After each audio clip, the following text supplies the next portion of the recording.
And they're encouraging that when persons are speaking that they show their faces. Yeah, well. Okay.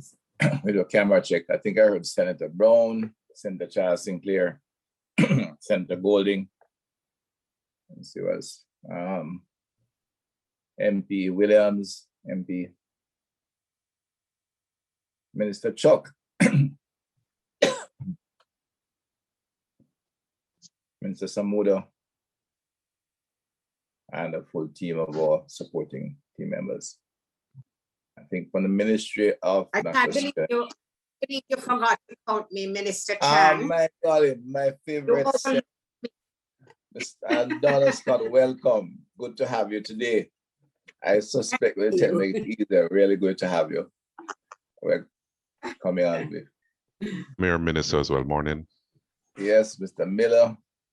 Mr. Miller, you're supposed to be a resident deacon. You pray still. No, I'm an ordained elder, but Donovan Williams, I heard you call his name earlier. Yeah. And he's a lay preacher. He's a lay preacher in the Adventist church. I prayed the last meeting. It's your turn, Big Rob. Sorry. You're seeking forgiveness for the people, those people in Portmore are giving a lot of trouble. Can I tell you? Give my police a lot of work, which I have to be dealing with regularly.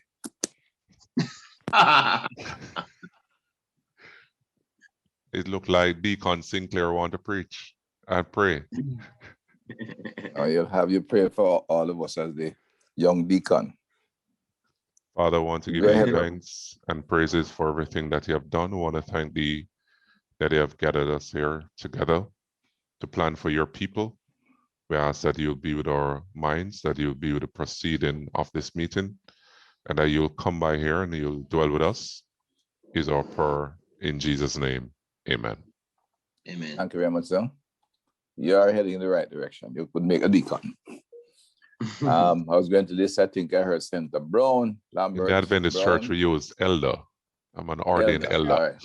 Thank you, sir. You did recognize my presence, Minister. Yes, I thought I heard it was. I'd stepped away for a minute. Good to have you, sir, as always. And I did send the Golding for us to have one. We do a quick camera check, and I said I have full team. We have some for this morning. I have one apologies for absence, Miss McCarthy. No, Minister. All right, but we have a full team, and Chairman, thank everyone for coming. Yes, Chairman, isn't there a standing apology for MP Fitzjackson? I spoke with him about his absence last week, and he told me that the clerk has a standing apology for medical reasons. Okay, well, even if it's not been recognized, I'll accept that and we keep it online. And how is he doing, may I ask? How is, your mic is muted. Coming on Senator, slowly. But how is he? coming on slowly but surely is what he told me. It takes a little while and he has to do a lot of physiotherapy. And that is the key to getting back up on a boat, right? But he has to keep up despite of the challenges. Yeah. Thank you very much. Please convey our best wishes from myself personally and the committee members. I will. All right. This morning we do have some minutes. I don't know that well being read. We also have a presentation. I think only one presentation. So I hope we can spend some time on the matrix, which was circulated. The AG which is Center, apologies, she might be late in coming on. I know she's out of town. And it is always good to have her opinion when we're into the matrix, but we'll proceed. And the Minister of Justice is on. Mr. Chuck, I saw him on, but the chair was empty. I don't know what signal that sends. Mr. Chuck?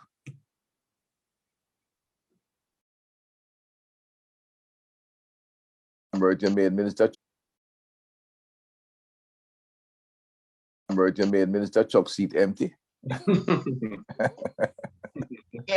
will resurface. He'll resurface. He has a way of ducking into that area, right?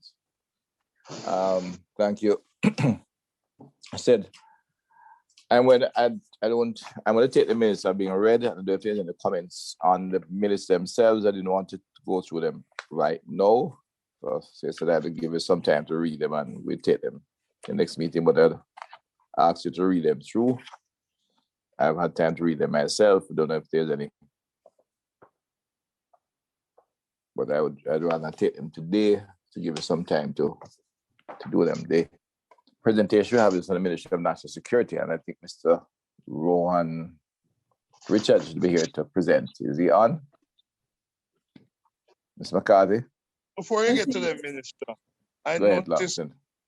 before you get to the Minister of National Security, People Minister, I noticed that Senator Golden Campbell had some concerns, and I think Member Miller had shared some concerns. Is this a matter we want to address today, or we put that for the next time? I've had a chance to look at let me hear what the concerns are. So if there's a concern, we can deal with it until we will at least take note of the concerns in the committee. Senator Golding. Thank you, Chair. It was in relation to the minutes and the absence of the identifying names in relation to queries that the minutes captured. When I look back at the minutes that we have had before, and certainly in other committees, I discern the practice being that if a member of the committee asks a question and that is captured in the minutes, then it is identified which member has asked that question. And I noted that there were just one or two instances where that was captured in these minutes. So I was just concerned that if presenters are responding to a query raised by a member, that the member be identified in the minutes. Reason, I think, in the form of the minutes, and I think you take action minutes where the decisions are recorded, or when you're doing the more detailed minutes of this sort, you recognize the questioners and the responders. Ms. McCarthy.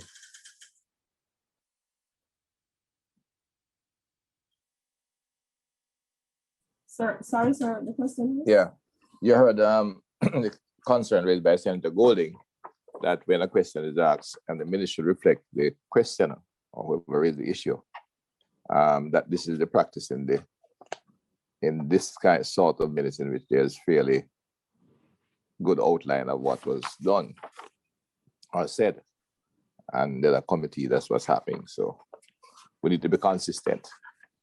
Okay. Could that be done before we confer the minutes, which we'll try and take at the next meeting? Yes, sir. All right. I said it's my understanding, and I'll be corrected by the lawyers and yourselves in the minutes there, the action minutes in which we make note of the decisions and we're required to take action. Or we have minutes of this sort, which is more detailed, and the individuals who are questioners and responders are identified in the process. Senator, am I right that way? I think you're more off with the process than I am. Senator Donna Scott, you're quite a senior. Am I right in my? I think it is actually just a matter of what practice is to be adopted, sir. Yeah. And I saw the response from Ms. McCarthy. I don't think it's a straight rule, but if the committee wishes it to be noted, who is the question, I think it should be. Okay. All right. Thank you, Oj. Could be valid. I said I was a little bit more sharper than that. I was saying, if it's action minutes, then it's just action and who is to take action. In these minutes, sometime you may wish to have the name recorded. If the committee agrees, Ms. McCarthy seems not to have a challenge, we could do that. So we know who may have been questioning and what the respondents are. Thank you. Ms. McCarthy, is the member from MNS there yet? Mr. Senate CTD Ron Richards? Yes, sir. I think Mr. Richards is indicated in the meeting as 7th floor. Okay. Yes, right there. Good morning, Mr. Richards, members of the team. Get back your camera on. You're going to take us through, I think this is the last of the submissions team. So we'll go through with Mr. Richards with CTD in the Ministry of National Security. Thank you, Chairman. Good morning, members. With me from the Ministry of National Security are Chief Technical Director Shauna Showers, Legal Officer Tabia Duhaney, and Policy Manager Christina Bourne. The benefit with going last is that several of the presenters before us would have made contributions similar to ours, so we would not need to rehash some of these talking points which would have already been discussed by the committee. Needless to say, our submission was made to the clerk of the House on February 12th, and we had some very minor suggestions in terms of improving the framework. Our submission also presented some statistics, but I will not bother to go over those because I think at this point they may be still dated. But the general thrust of what was presented. Speak a little bit closer to your mic, Mr. Richards. Some people are having a difficulty hearing you. So I said, speak close to your microphone. Yes, are you hearing me better? A little bit better, yes. Okay. That's more like it now. Right. So I was saying that the general thrust of what was presented in terms of our statistics was that for most of the zones of special operations that were declared, there was indeed overall reduction in the major crimes in those areas. So in terms of the specific amendments that we're proposing, however, firstly, we propose that consideration be given to amending section 4.2 of legislation, which basically sets out the grounds upon which the Prime Minister and Council may declare a zone. For ease of recollection, section 4.2 now says that subject to 4.1 says subject to subsection 6, the Prime Minister and Council may declare any defined area a zone of special operations, and the circumstances referred to are that there are reasonable grounds to believe that due to rampant criminality, gang warfare, escalating violence and murder, and the threat to the rule of law and public order, we are proposing to replace the word "and" there with the word "or" to make the provision disjunctive as opposed to conjunctive, so that any one of those criteria could be taken into consideration by the Prime Minister and Council in declaring a zone.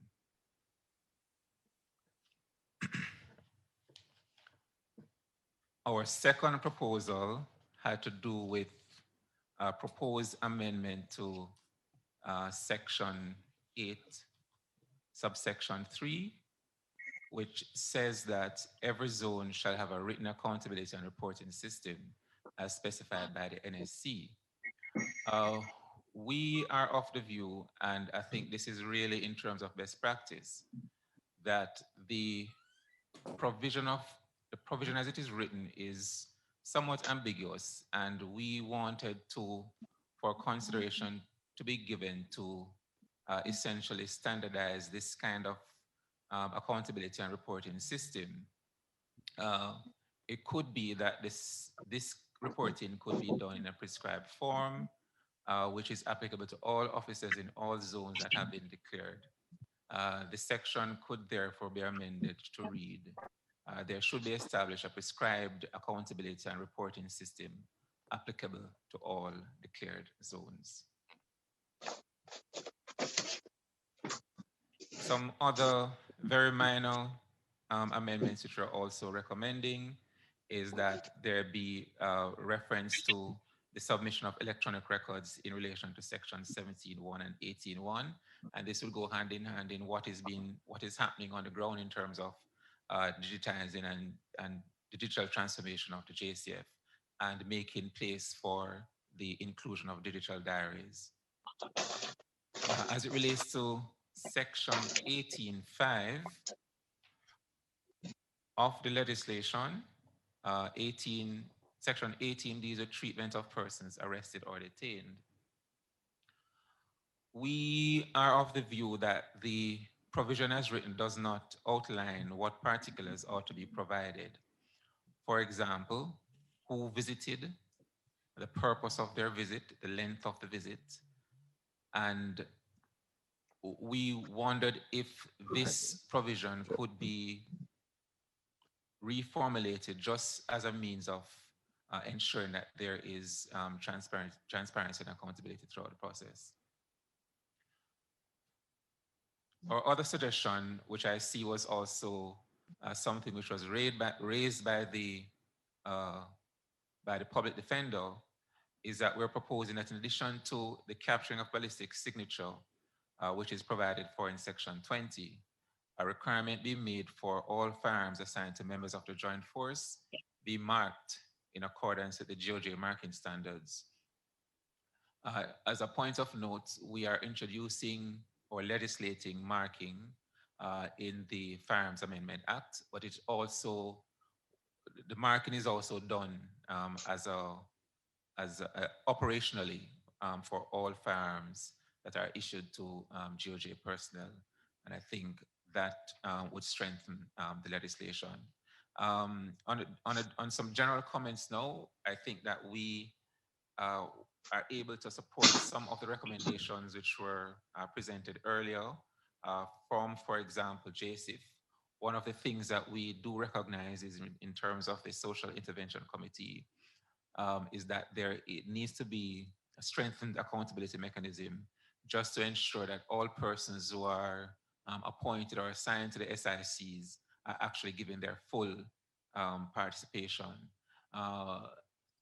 Whereas there can't be a one-size-fits-all, what we want to ensure is that the build phase, which is the real important aspect of ZOSO, is something which is sustainable throughout all of the zones that have been established. Another recommendation which we also support, and I think this was coming from JSC, was for us to find some ways of codifying the conduct of the security forces within the zones. And I think that something could be placed within the legislation to ensure that this happens. I would not want to detain us any further, and I think that would be the extent of our comments on the legislation. The other point that we also want to make is that the legislation was passed in 2017. 3 years is still a short period of time to really do a proper forensic investigation of how well the legislation has been working. And I think possibly an additional a period for us to take stock of what has been happening within the zones would be also useful. Thank you, Chairman. Thank you very much, Sir Ches. Team, this is on the submission. Any questions for MS team?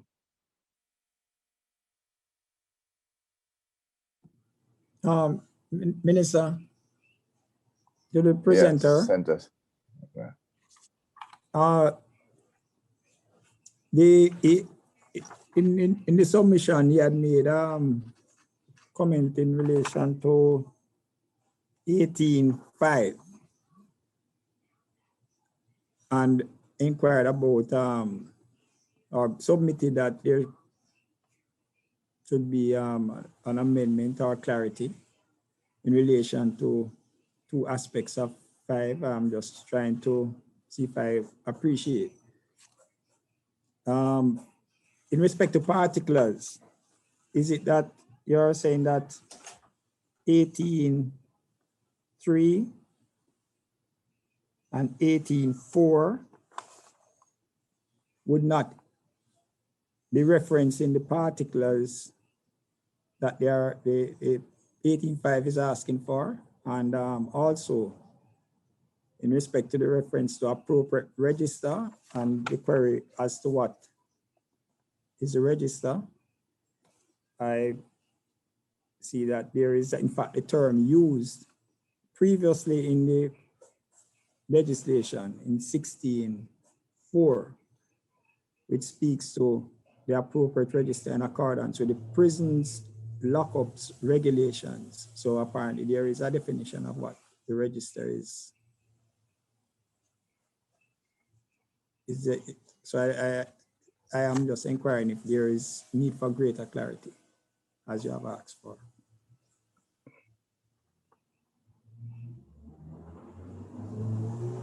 Mr. Richard, Mr. Oz, the diary issue.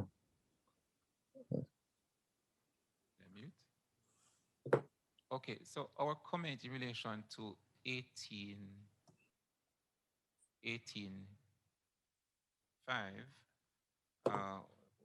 particulars of each visit was to really, for the particulars to be a little bit more specific. So we wanted to, for the visit to outline what was the purpose of the visit of the individual who came to the person.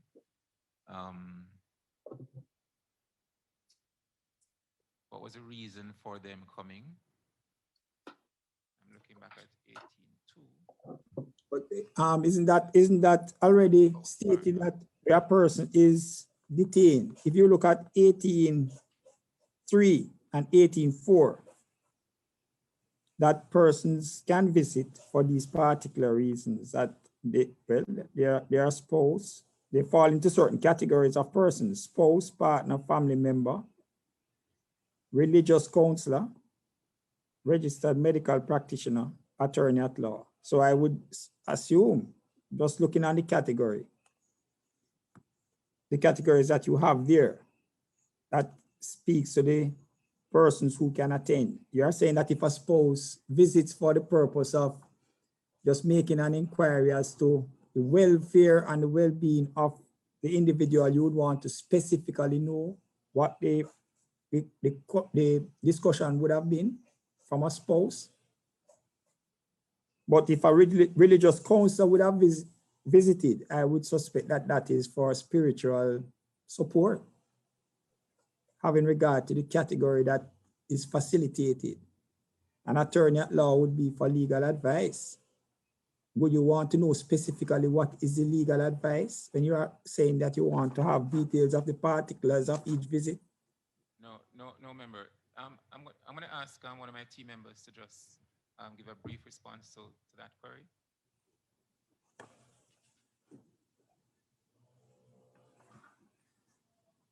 Hi, good morning. Good morning. The particulars would be necessary in that, for example, when you go to a prison and you make a visit, you give particulars, for example, the purpose you're there, but you're not going to give the details of the purpose. So for example, if you're an inspector, you put down that you're an inspector coming to make an investigation of the property, and you probably put the time you entered and the time you left. So basically that would be giving the particulars of how long the person was there, but it's not going to go in so much detail that is going to go beyond what is necessary. Well, so you're asking for that to be stated specifically. That would be information that you could capture and record without it being specified. Could you repeat So, that, please? The time, all right. You are limiting the visitors to particular persons. You have done that already. They are limited to visits from a spouse or partner, family member. So the general nature of that visit is one that one could appreciate without going into the specifics of it. But you are saying about the length of time. So if John Brown is visited by his spouse, you would obviously have gotten the spouse's name because you'd have to determine that the person is a spouse. You would know that the person would have come in at 10 o'clock and would have left at 11 o'clock. Is it that you're saying that you need that to be specified, that you want those particulars? Okay, so for Because that is something that example, you would capture in just a normal course of things in a security environment. well, for example, when you as using the prison one more time, it's for the purpose of ensuring who is there at what specific time and ensuring that person has left. So I hear you. In respect to the appropriate register that you made reference to, in 16.4, I see the use of the term appropriate register again, and it says appropriate register in accordance with the prisons lockups regulations 1980. So is that identified in legislation? Mommy? No, do not. we accept your point. Pardon me? We accept your point. Oh, very well, thank you.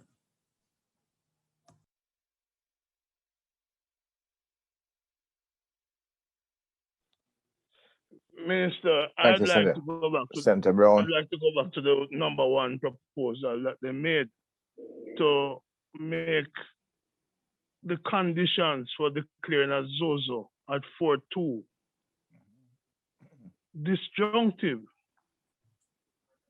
Wouldn't this be lowering the standard which we accepted in order to allow for ZOSO and the reduction of certain rights to take place?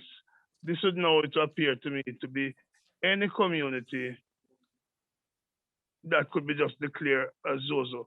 And I put this against the background that despite the best efforts since 2017, we've only been able to do 4 ZOSOs. Why do we need to be reducing the conditions for the ZOSOs implementation to any one rather than the cumulative sum of what is in 4.2 now?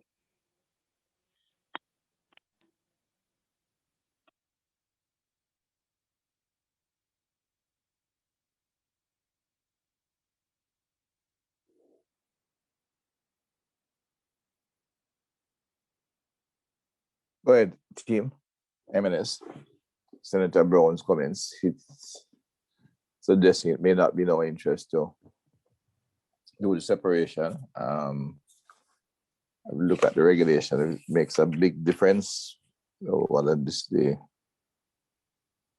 So we were coming from the position that when you look at what is laid out in 4.2, and we do recognize that maybe slightly lowering the bar, but if a community has rampant criminality, gang warfare, there's escalating violence and murder, but there's no threat to the rule of, or there's one or the other, there's just one from that list that's missing, then that would mean that the zone of special operation cannot be declared.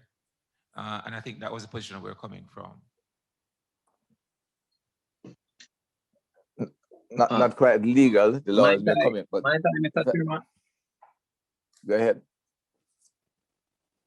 Yeah, Mr. Chairman, MP Williams here. I'm just wondering if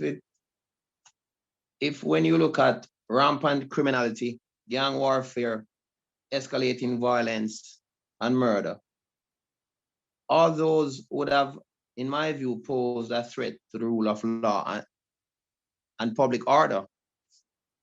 Now, I'm trying to find out what other specific circumstances is the Ministry of National Security contemplating by making the specific provision disjunctive? And let me probably just put something in here to say, for example, would, for example, flagrant breaches of the Disaster Risk Management Act, flagrant breaches of the curfew orders, conducting parties, would that be, for example, one of the circumstances that could be captured under a disjunctive provision and say, for example, fit under the rule of law, threat to the rule of law and public order. I'm just throwing that out. So in other words, I'm trying to find out, because in my estimation,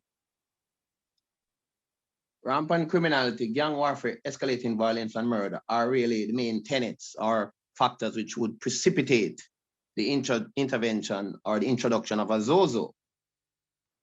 Now, if you make the provision disjunctive, in the first place, my view is that the threat to the rule of law and public order might not necessarily be necessary in the provision, because the preceding factors, in my view, are all threat to the rule of law and public order.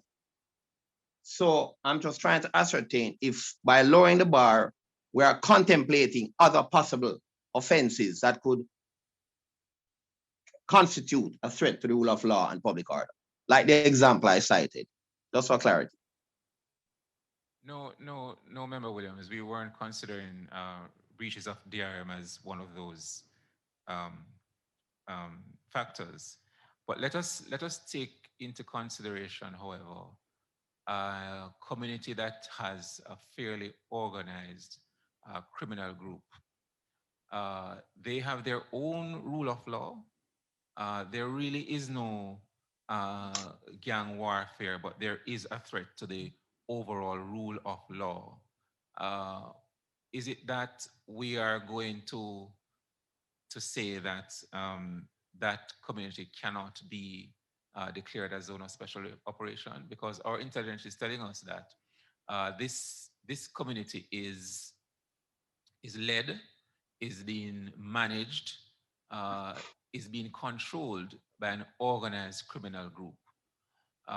Fairly well, tentacles all over are able to carry out their activities using extortion, using money laundering and other activities. Those are threats to rule of law. So our position was really to see how we could just take at least one or two of those factors for us to establish our zone of special operation and to go into those communities, into that particular community, and cauterize those activities. Yeah, but the concern is that we have an anti-gang legislation, plus we have other means and method of police enforcement in relation to, I was thinking that, the rationale behind the ZOSO, essentially, yes, I do take your point where, there may be an organized element, but there is no murder, no gang warfare. And for example, they're operating from a base outside. That's the base where the base is. President of Security, both by yourself and Senator Brown, but at this broad perspective, because, a lot of the work, the data we are using to move on the committee on a broader scale once we have the resources, is some of it is historical data, intelligence data, etc. And any of these factors, could be used to get into the committee to begin to reestablish the state's role in terms of serving the community effectively and being some transformative developmental changes. Remember, it's a clear hold and build operation, and the build phase what everybody looks towards. So maybe a valid look at it. And remember, from a layman's perspective, all of these three terms for me are almost the same thing. I'm the lawyer out here. I mean, rampant criminality, gang warfare, escalating violence pretty much tell me the same thing. So I don't know if you have one, it's really escalating violence, some gang war. If you don't name it, that's what it is. Criminality is gang that is running wild in the community. So, yeah, go ahead. Mr. Chairman, if I may, perhaps the inquiry needs to be taken from another direction in terms of what the CPD is requesting in that that first proposal. And I would respectfully ask him have there been circumstances in the past in which the authorities have been hindered in establishing a zone because one of the 4 criteria as set out in subsection 2 of section 4 were not present? And on how many occasions have you had that situation?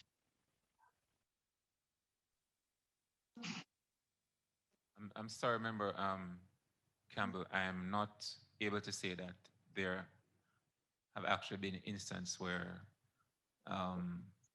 that has hindered the declaration of a zone. All the zones that have been declared so far would have taken into consideration all of these factors. So then my follow-up question. Sorry, could I just clarify? Not able to say or unwilling to say? Not able to not say. Not able because you don't have the data? Sorry, Sherry. Right. Not able because I don't have the data before me. Bear in mind that the recommendation comes from the chief of staff and the commissioner of police in terms of data directly to the NSC. Go ahead, Mission to go there. My concern, Mr. Chairman, and I do recognize from the presentations of the security forces that we heard previously, the successes that have been achieved by the declaration of the zones. But I do also want to exercise a healthy enough amount of caution, because we are, when we declare a zone, engaging in some amount of limitation on the right of citizens within that zone to move freely. And so my question comes from the perspective that if we don't have to do something, then we ought not to do that thing.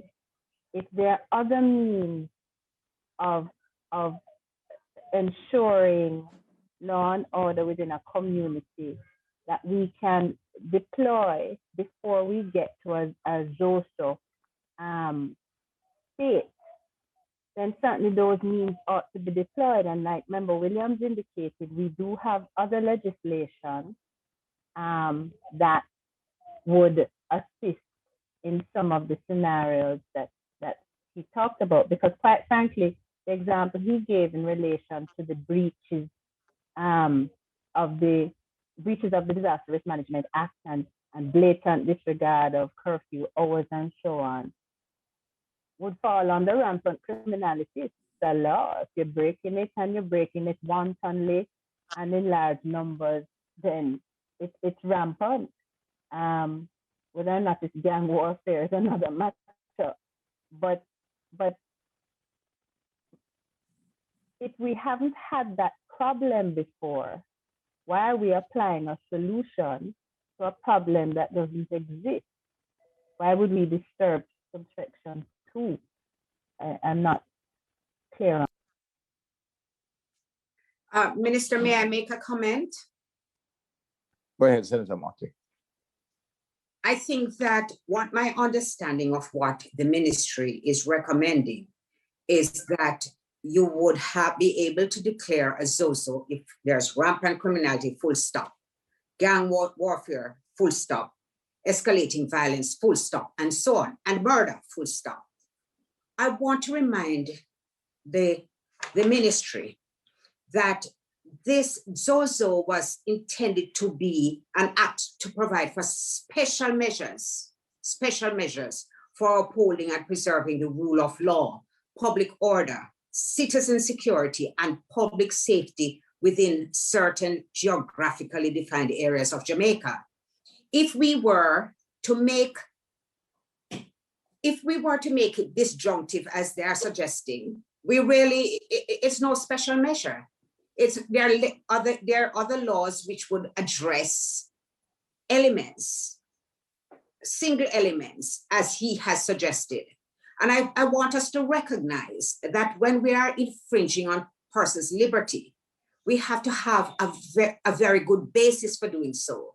And that the whole purpose in setting this high bar, this high standard that we had to attain, was because we knew that we would be trespassing on people's rights. And so I see no need for the ministry to be given, or the police force, the joint command, to be given these extraordinary powers in every single situation where there is a breach of the law. Because if you look at them disjunctively, they are referring to breaches for which we have provided other laws and created offenses under those laws. So I wanted to bring them back to the fact that this is not supposed to be ordinary legislation. This is not supposed to be ordinary measures. These are special measures which were created. So I really do not support that recommendation at all. And there's been nothing which has been advanced, certainly not in terms of data, which would persuade me to change my mind. Thank you, Chair.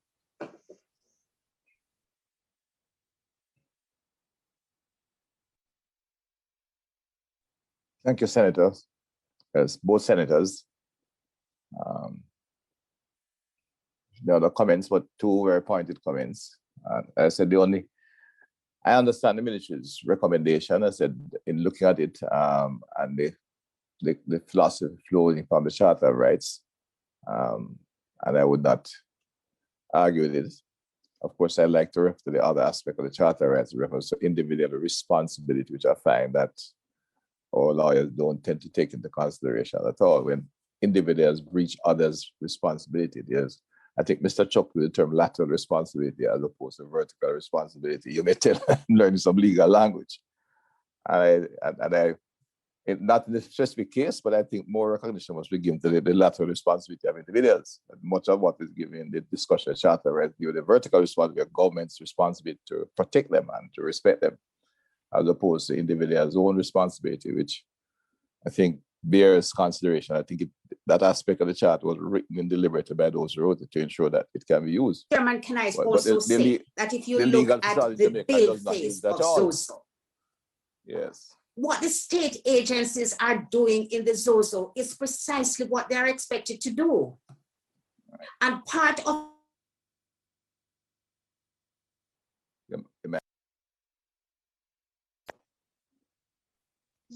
Not hearing we you. lost you a little bit here.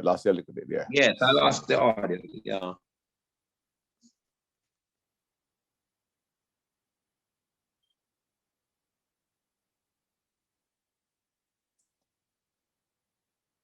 We lost the audio there. Not hearing you, Senator. I guess Senator Scott is the one who's not hearing, but I'm hearing everybody else. Yeah. All right. Senator Scott, we lost you. Yeah, go ahead, Senator Golding. Get her technology back. Perhaps it would be useful if the ministry would go and take a look at the data, do the research, and advise us if the subsection 2 as written has posed a problem in previous times, which would be a better foundation for the proposal that they're advancing. Perhaps they could check out that information and come back to us. I certainly would be interested in hearing if there were circumstances in the past that fell under that scenario. Thank you, Senator Golding. That's the red on point. We want to ensure that everything we do has some evidence base, on which we take the decisions.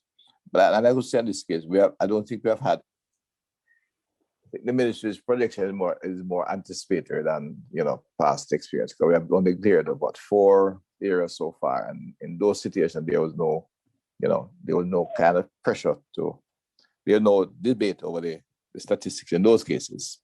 The chief of staff gave the recommendations, so there was not a challenge.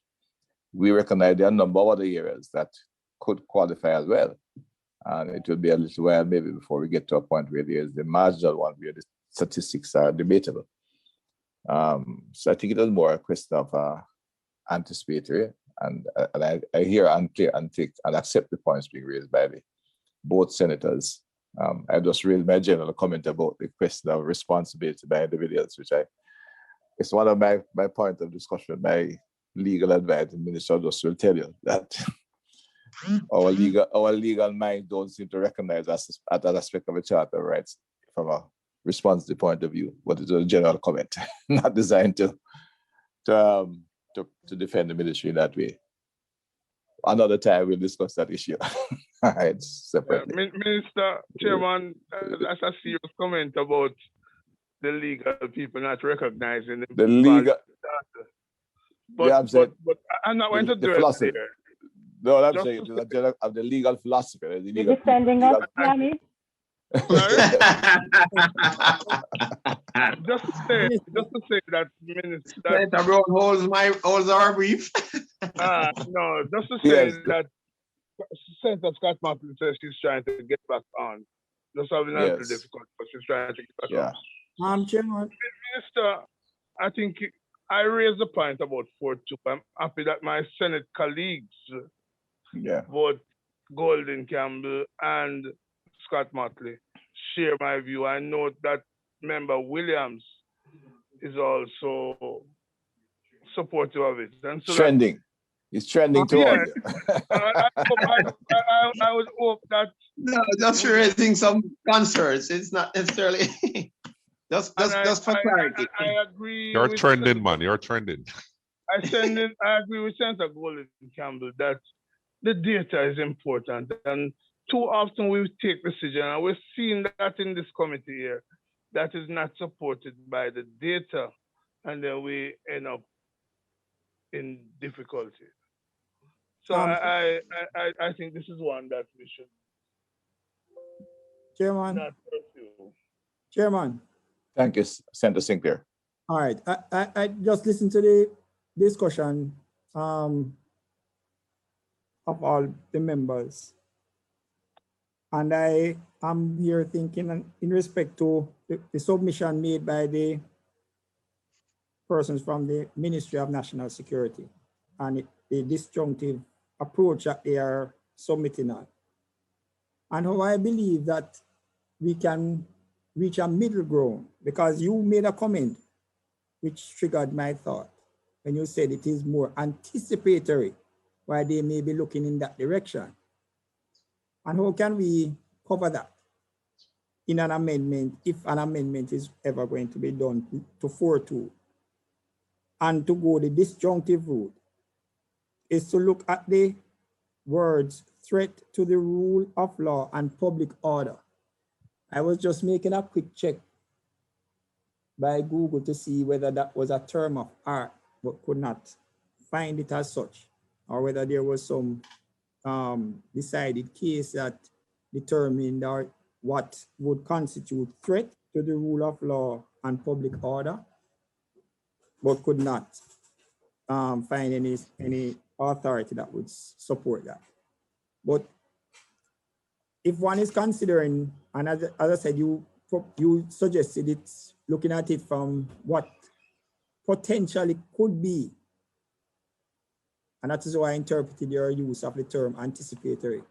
If the ministry or ourselves as a committee, when we look at it, to define what constitutes the term threat to the rule of law and public order, so that it would be more specific and would remove the concerns that have been expressed by the members, all the members, Brown, Golden,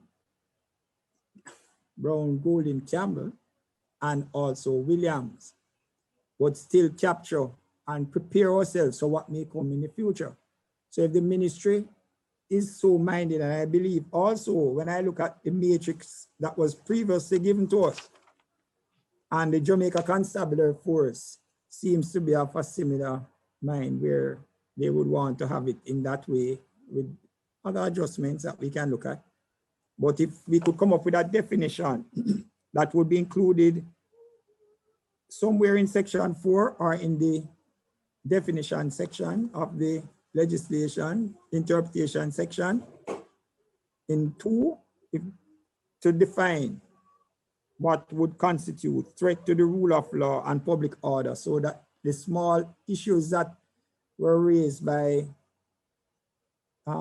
Member Williams that you would not want to capture because it could be dealt with by other legislation or by just police action, but you want to be anticipatory and prepare for any eventuality that we are not presently experiencing, that it could be, a definition could be made for those words. What constitutes a threat to the rule of law and public order? And I think you will get a compromise position, and I suspect Senator Brown may come with you on that. No, Council, through your chairman. Council, public order is well defined in our laws. If you go to the state of emergency, for example, it speaks, and other legislation speaks to threat to public order. And so I don't think we need that. And where what I understand Member Williams to be going is to be saying, well, maybe there are some new things that we want to put in, like breaches of the curfew order and so. That's not what the ministry is saying. The ministry is saying all of these things in 4.2 remain, but let it not be cumulative. Let it be any one of them rather than all of them. And I think Scott Motley made the point, and Golden Campbell made the point that there are limitations that were placed on the citizens in these communities. That, for example, in Mount Salem, there are limitations that doesn't apply to flankers or Norwood and so forth.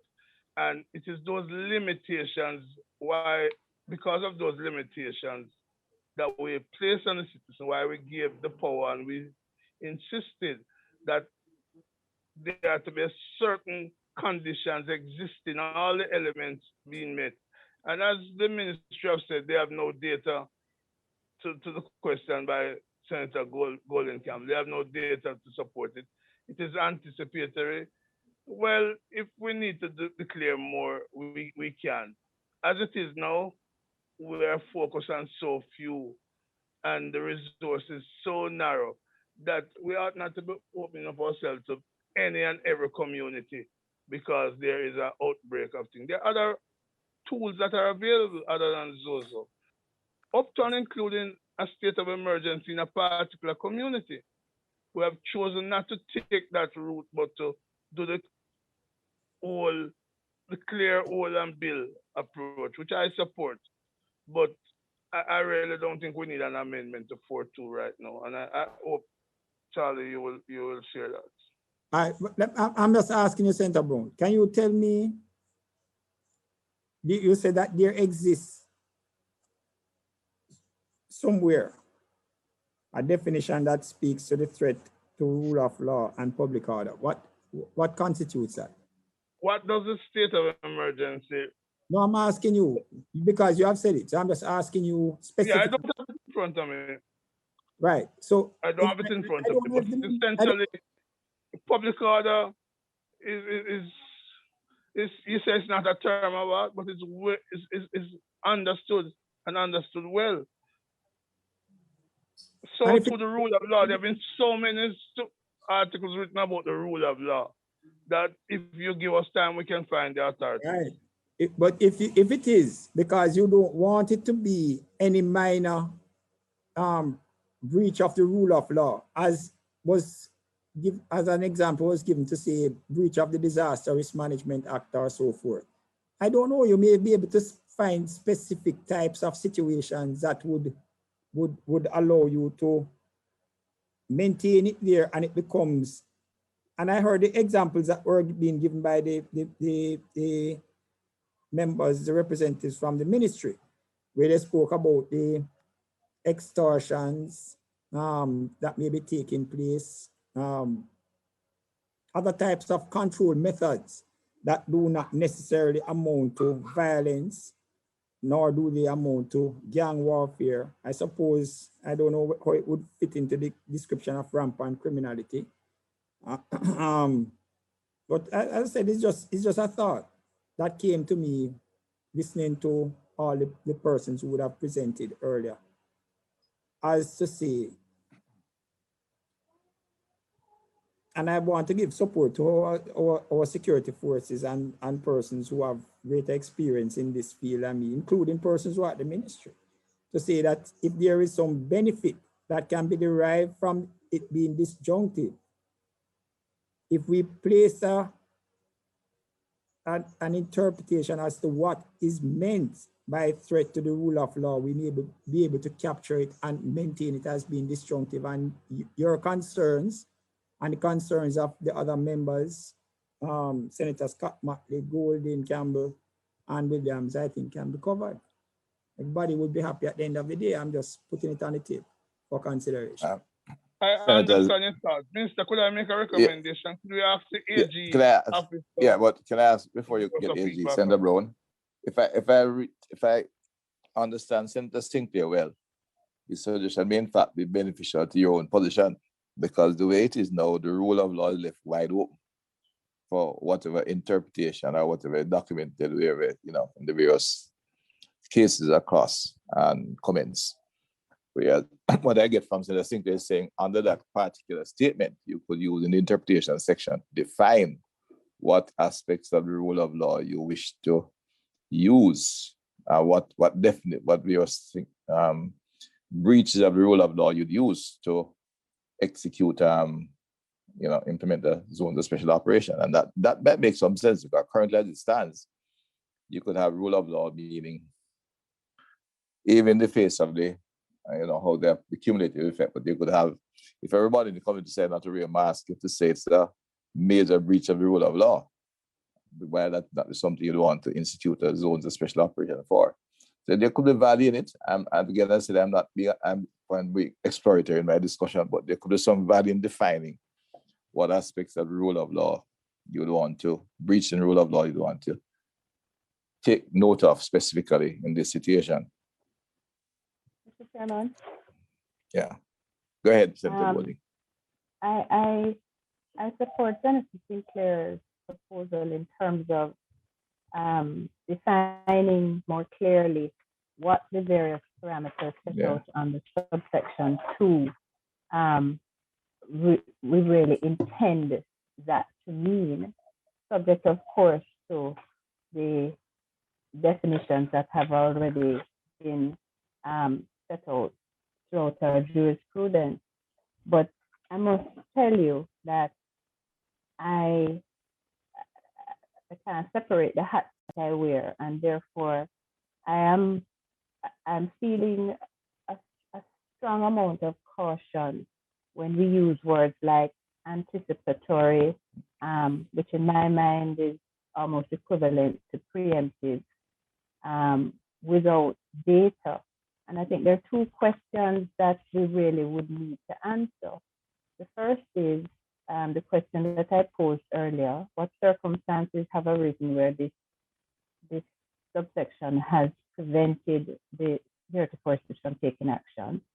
But also, what communities exist now where the security forces have a major concern, but because it does not meet the criteria, there's just no consideration, no action being taken, no sort of special measures. And I'm concerned about the approach, because we make laws, when we come to review an act, we hope that we have had a period in which we've seen the implementation of the provision, and parliamentarians are asked to look at the experience and strengthen the provisions to make it more efficient, to correct what may not be working, etc. But this is not corrective action. This is action in the future that we are imagining may happen based on what was presented. And that in a democracy is a concerning approach to me.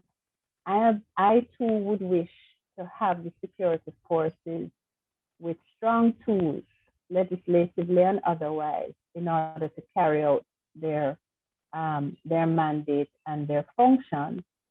But I as I say, I have a healthy caution for where we are making laws that are infringing on the citizens' rights without data, solid data to support it. So I am not at a position of opposing the proposal of the ministry, but I am not in a place where I'm supporting it either. And in a place where I'm asking, please give us further and better particulars, one about the experience and about the concerns that may exist today in relation to communities. And I think we really, really do need to have that data. I also support Senator Sinclair's proposal to more specifically define these parameters under subsection 2 so that we're clear as to what circumstances trigger the action of the Prime Minister and Council. Thank you. All right. Thank you. I think we have ventilated the issue. What you could say is, I doubt there's such data, but I could ask the minister to examine what has been done to date, and where we go to the matrix at some point, give us a report on that. Senator Golding, Mr. Brown, right? That would make some sense. I said it. Check the data, because we do have to, as a country and as legislators in particular, learn to operate on the basis of objective empirical analysis as opposed to emotions. We are allowed to have discretion as parliamentarians, yes, but we have to begin to operate with as much data and empirical evidence as we can find. So I'll ask the ministry to take a look at what has been done. The chiefs, I'm sure, would provide the required data and see if there's any situation where this has been a challenge to them in terms of recommending a decision to the National Security Council. All right. And I said, we have a fairly extensive matrix. I'm sure we cannot go through it all today. In fact, I'd love to, if we could type us the latest 1 o'clock hours. And so take a look at that. And before we go to the entire matrix and make our decisions, we'll ask the Ministry of National Security to bring us some data, send to the chair, send it to Parliament through the clerk, and we could look at it if it's available and discuss it. But the idea of really defining, if I'm the conservative one, but in terms of defining what the more concisely, breach the rule of law, I think could be useful, even in its present form, because that's a very wide statement, which in situations like these, besides data, to be a little bit more, we have to be a bit more precise in this kind of activity. But we'll look at both things together at a later stage, once we get the data. All right. Any more comments, questions? Mr. Senator Brown, go ahead. Scott Butler has indicated that her apology she has been trying to get on without success. So she has asked me to apologize for the fact that she's leaving. I must also accept the apology, but we'll miss her. I miss Senator Scott Butler to bring some. She keeps Senator Brown in some level of sober order. I will so report, Chairman. But I also have to leave at 12 o'clock for another engagement. Okay. So I'm wondering if, given the import of 4.2 to what the ZOSO will look like, whether or not we shouldn't be receiving those data before we start rushing into the matrix, because I don't think we have a lot of time today into the matrix. I know, for example, Senator Scott Martley did not have a hard copy. I had some difficulty up until yesterday evening opening the material. I've opened it now. I've been able to look at it. But of the 35 pages, I can't say I've made a lot of progress. Yeah. So I propose if we go it today and get the data, and so each of us will also collect a hard copy by then, and it might make it easier. I don't have a problem with that, Senator Brown, because I got mine on Tuesday and I haven't really gone through it thoroughly yet. And I want everyone to take up to go through the matrix. So when we address the matrix, we'll have specific recommendations. So without, trying to struggle through it. And then we can settle on this. The AG who has a fair amount of input in this, I have to apologize for today. Call on, next meeting we devote entirely to the matrix so we can make some specific recommendations going forward. The current law, as I said, it covers 4 zones. We have been in Mount Salem and West Kingston for nearly 3 years, and we have to begin to look at how, and we must go to other areas. The impact has been very successful in all, significant in all 4. In fact, in 3 of them, particularly outstanding successful, we have some challenges in one, which we are looking at within the existing frame of the law to make some further intervention in the area. But we are proceeding along this line. There's no debate or challenge to the use of ZOSO, which is, I said, more developmental than an enforcement operation. So, but we still want to approach it with some level of expeditiously so we can get through it before too long. But your suggestion, Senator Brown, is I don't think there's too much opposition to that. So we target 12 o'clock. Any more comments from the members on their recommendations from the Ministry of National Security, or any general comments on how we proceed from now on?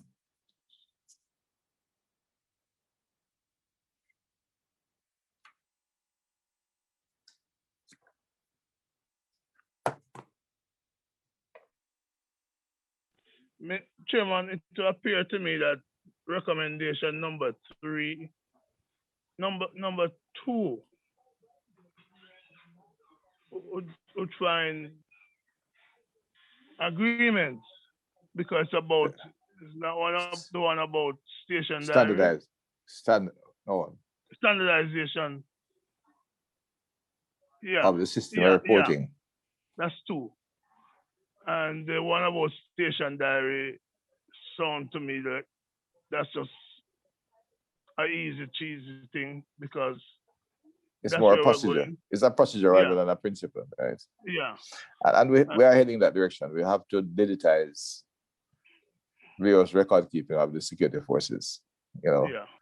Senator Sinclair's on, I think, that is in the criminal law. I fully realize how many diaries the police station keep. I mean, use the term diary, but from station diary to food diary, medical diaries, about 8 or 9 different diaries.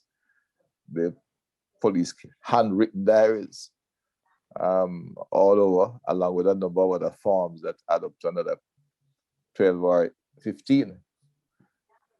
We have to digitize the system, to make it more efficient. And maybe a good point to start is ensure that in these limited zones of special operations, which have given extra privileges to the security forces at the same time, and imposing some responsibility in the community, we start the process, because in the modern world, without digitization, everything becomes very cumbersome and untidy.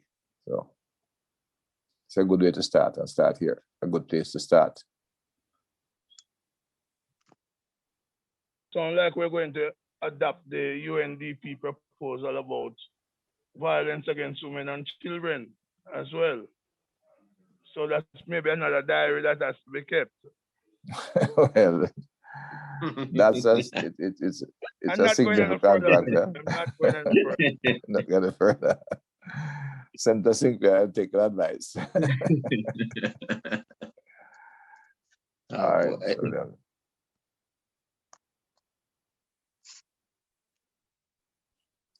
All right, we have had a chance to look at them. I see a hand going up. That's whose hand is that now? I'm not sure. No, I think that was up some time ago. Yes, okay. Let me lower it. I think my hand is up. Okay, welcome, Member Paulwell. I tell Mr. Williams, you can't be confusing East Kingston with Central Kingston. I'm sure that's the member that's a major error. That would be a criminal offense. Oh boy. But you know, we have some commonality and common ground, you know, because you know, where it relates to law enforcement. For instance, the Ellison Road, the Kingston Eastern Police Division covers a section of Central Kingston. So in a sense, you know, we have some commonality. The zone said to be very more specific. Go ahead. Yeah, well, I did promise. No, I did promise Member Williams, our superintendent last night, that I would engage you in conversation today so that we can do a common activity that she's recommended. But after this meeting, I'll give you a personal call on that. Yes, I look forward to that. Thank you very much. Yeah, the East seem to be like a problem. Members, both Central and East, they're going where they seem to have had a little bit of a activity there. So I look forward to your cooperation to help us contain that. Okay, go ahead, Member Paul. I'm Chairman. Yes, I just wanted to ask something on the left field because I pretty much agreed with the discussion so far and the conclusions reached. I just wanted to confirm whether or not an indication was given in this year's budget as to the number of additional ZOSOs that the government is contemplating doing, and probably could just remind me of that.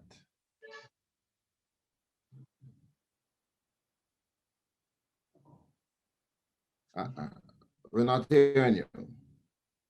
When the mic is off, I get a clearer response. The other speaking, but yes. No, I'm not sure it's in the budget debate, but I think the Prime Minister has indicated all along that we would like to have at least 2 more zones of special operations during the course of this financial year, at least 2 more. There could be demand for more. I think he was being cautious because of the current fallout in the income stream for the consolidated fund. But I know the data is being looked at from another seat, and I expect that 2 more to come on pretty fast. But there is need for some more activity. We're also looking at how we can begin some aspects of the, the changes in terms of how governments serve these communities on a broader scale outside of the zones of special operations as well, because I don't think we'll have the fund to wait until we can impose 30 simultaneous zones of special operations to really begin to deal with some of the challenges in these communities. So some work is being done on that, but that's in terms of the specific zones. I know that I expect at least 2 this year, and depending on how the funds flow, we have to look at some more because they do have work. My only response is that the amount that we're putting in now in reviewing this legislation is quite enormous. And it's all because we believe that there is a basis for the continuation of ZOSOs, but for just 6 to be operational, I really believe the work that we are putting in would suggest, Minister, that a lot more will be required, especially in the absence, and we do support the non-renewal of the SOEs. So I would like to put that on the table. Yeah? Philosophically, I have no contention for this year. I'd love to see some more. But I say, in addition to 2, we will also look at broadening some of the boundaries in the area that are being challenged. So it's being examined carefully, because certainly I'd like from my other seat to see far more areas involved, because the impact on the homicide rate is quite significant. And it's the first really kind of holistic approach to not only cutting the crime rate in the area, but begin to do some transformative work in terms of the services provided to these communities, which is my big question. We have to ensure the individuals from the area provided the kind of service that allow them to evolve and develop into productive in this, allowed by any citizens, and not find that social social engagement and social partnership come from joining gangs rather than being involved in the wider society. So we are committed to that line of thinking, Member Paulwell. And I said that, we keep it under constant review. I think the Prime Minister at this stage was particularly cautious because we have really put heavy weight behind a heavy amount of funds behind the COVID management, and also lost a significant amount of review because of that. It's kind of ironic, and this is more in passing, not for the minutes, but we have a pandemic in crime that murders more people than rapid rate over many years, yet you can achieve some expansion in the economy. COVID has really just devastated the economy in a rapid time.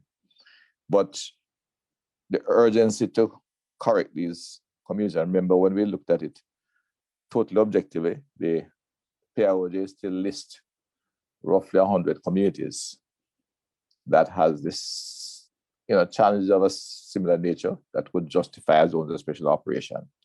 Not all of them, thankfully, are having the same level of rampant criminality at the same time. But when you examine the statistics over the years, these are the communities that tend to get outbreaks of this kind of activity that justifies a ZOSO. And that data is what we used to move. So it might be 25, 30 at this point in time. Another 25 can come up any time, given the statistics. And I said, I certainly love to see a few more, but that was a comment made at the Prime Minister, I think, against the backbone of what we have. But your comments are noted, member, and I certainly appreciate it because my only final comment on the matter, Chairman, is that, and I don't ever want to diminish the importance of the COVID program, but I think we know not at all. But we now recognize that crime and violence in Jamaica has been a pandemic for quite a while. Yeah. No, definitely. That's and as I said, I cannot handle it the same way I handle the public health issue, but it's ironic that with that, and it's brutal. Yeah, we are losing over 1,000 Jamaican citizens every year for the last 20 years. It's really worrying and frightening. So we have to find a way to cauterize that. And in spite of the pandemic, we have to look post-pandemic. And it's a public health issue. It will stabilize fast, and we have to look at how we can really find a more effective, expand the effective means of dealing with the homicide rate, and at the same time, dealing with the community dysfunction, because without the community improvements, the sustainability of the crime, homicide reduction is not going to be there. And I said that at least in one of the years, we're seeing elements of that where we are trying to move aggressively to expand the social outreach, socioeconomic outreach. But we do have a number of communities, especially in the corporate area. You might have heard me use the term in this committee and elsewhere, what I call the southern crescent of the corporate area, which is not a matter of particular government. It's really, at this point, almost embarrassment to the country. When you take the entire coastal community from 11 miles right back to New Haven, what exists in the communities and the level of, not only in terms of criminality, but the total character of those communities need to be looked at and dealt with more forcefully if we intend to maintain social stability and reduce crime and really restore the city of Kingston to what it should be. That's a real challenge, and we recognize it. We have to move quite aggressively and begin to address the issues in those areas.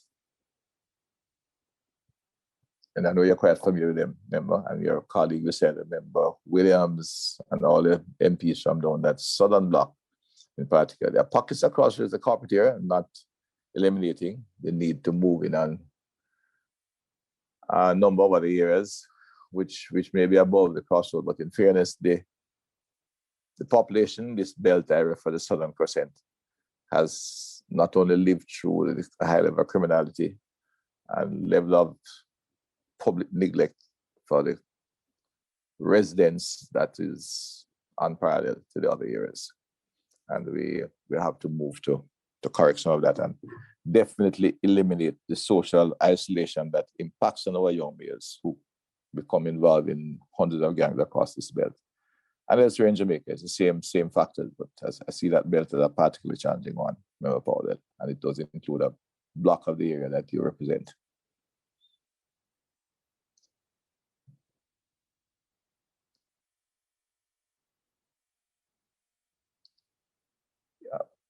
All right, Member Senator Brown has suggested we shouldn't attempt to take on the matrix this today, because we got it I think the senators got it late, and we haven't had that long a time with it either in Parliament. I think we got on Tuesday, and would like to go through it with, a clear understanding where we're going, so members can go through before, make marks and ticks, and we undertake to bring this to some conclusion.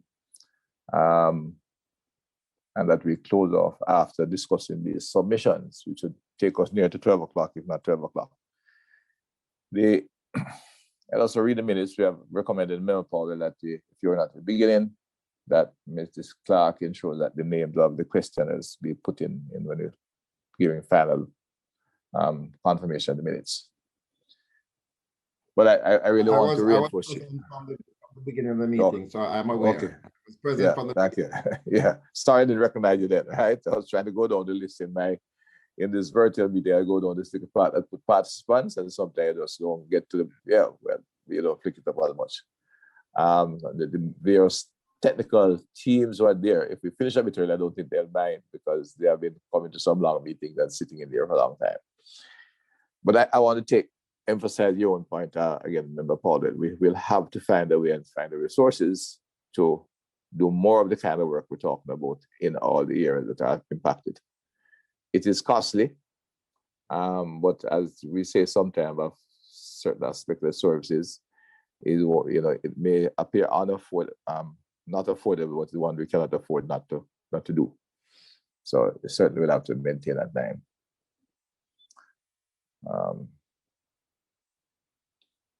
It would appear there are not much more comments on this. We have discussed especially section recommendation of 4.2 quite extensively.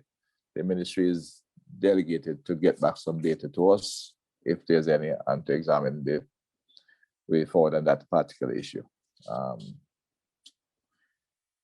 Ms. Andy, are there any more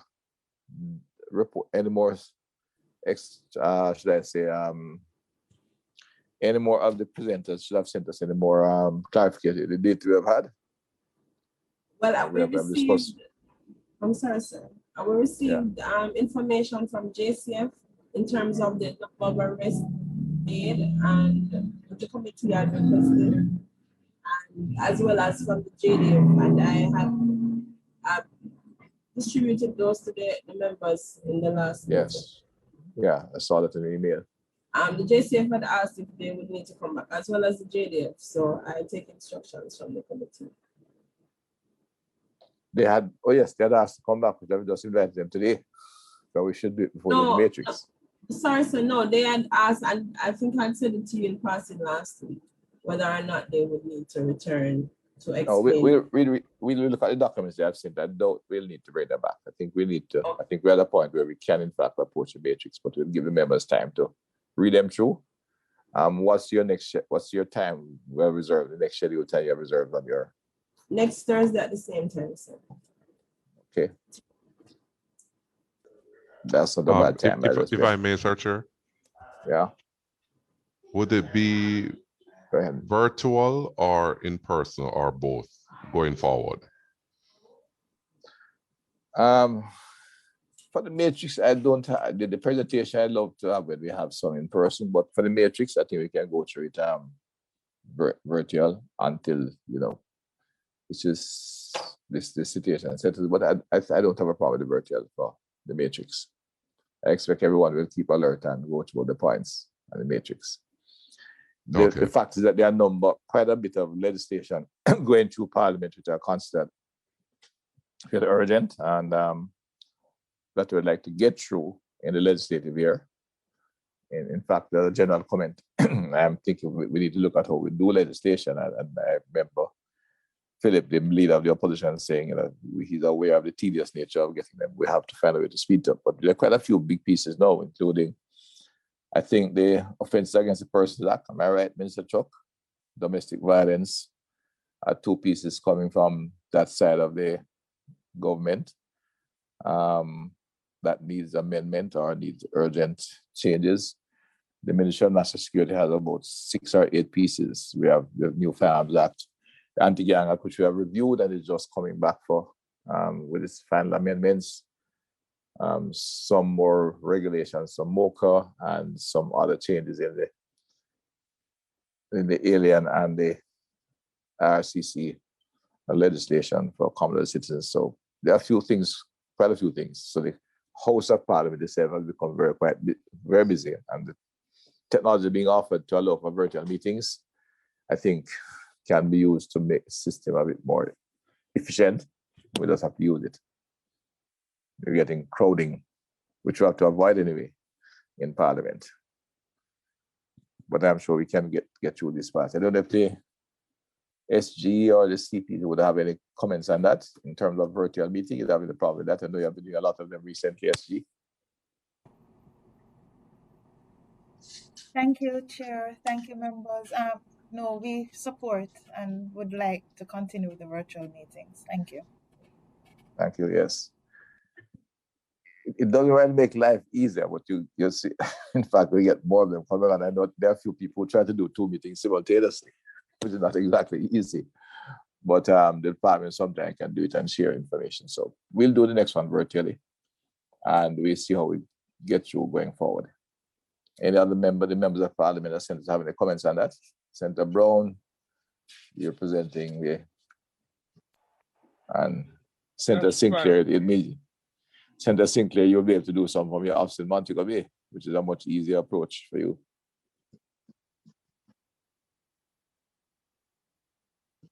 I might even do something from Montego Bay myself. The technology has its benefit. It has its benefits. It allows for greater participation, I suppose, in the sense that yes, one doesn't have to move from so far west to come to east, and everybody can, in their time, schedule their time to be involved. Yeah. I will work with the virtual. Thank you. Right. Thank you. Charlie, all right. I thought Charlie was safer in Kingston. I heard you wanted to stay in the villa in the North Coast, Mr. Brown. True, Minister. It's about that's what. All right. But then I think as I see, we have interrogated issues brought by MS, which was, simple, direct, but valuable comments. And we take that one comment. I'm looking at any data to suggest we have to make any changes. If not, I said, despite my general comment about looking at other aspects of the Charter of Rights, I know the fundamental nature of the comments made. Once we seek to impose any restriction on certain fundamental rights, the right to speak, the right to move, the right to people liberty, it must be considered, it must be carried all the weight, that they deserve at all times. They must not be seen in any light or flippant way. So we have to bear that in mind going forward. But I do have my argument with my lawyers as how they interpret various aspects of it, since I'm as a layman. But let me thank everyone that Pierre said would conclude, and Ms. McCarthy would adjourn for next week, Thursday at 10 a.m. on the same media. And I'd urge that everyone get a chance to read, take a look, go through the matrix so we can go through it in a very positive and definite way as we come to it, so we get it back into the Parliament and,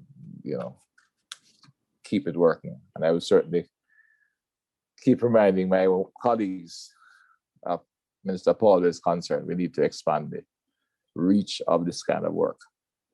But we'll be doing additional work for sure in this particular community that we have been looking at for some time. So we'll move for the adjournment. Senator Brown, you start, and seconded by Senator Sinclair from the east. Seconded by Senator Sinclair from the west. Seconded. All right. Thank you very much. All right. Thanks, team. Have a good day. Thank you, And to the technical officers. Thanks, Chairman. Our colleagues. To all the professional colleagues who came in, let me thank you all for your time. And I said we gave you a bit of early update. but you have been giving us a lot of support. We thank you and have a good day. I suspect some of you are running to other meetings. There could be a couple more going on. Yes. Yes. Dr. Chang. Yes. Mr. Chairman. Yes. MP Williams here. Yes, I'm hearing you. In relation to that other matter. The chairman said you should call him. Can you call the chairman, please? You know, Mr. Miller have in fact intervened, and I think you're hoping for Mr. Miller to stay out. No. Yes, I was just going to ascertain whether I should. You're very generous to your brother. I really appreciate that, and I think it's a good sign. All right, camera here, Senator Brown to say is good for the relationship, right, Senator Brown? All right, no problem. All right, I'll give you a call right now, in fact. But thanks everyone. No problem. Good day. Done.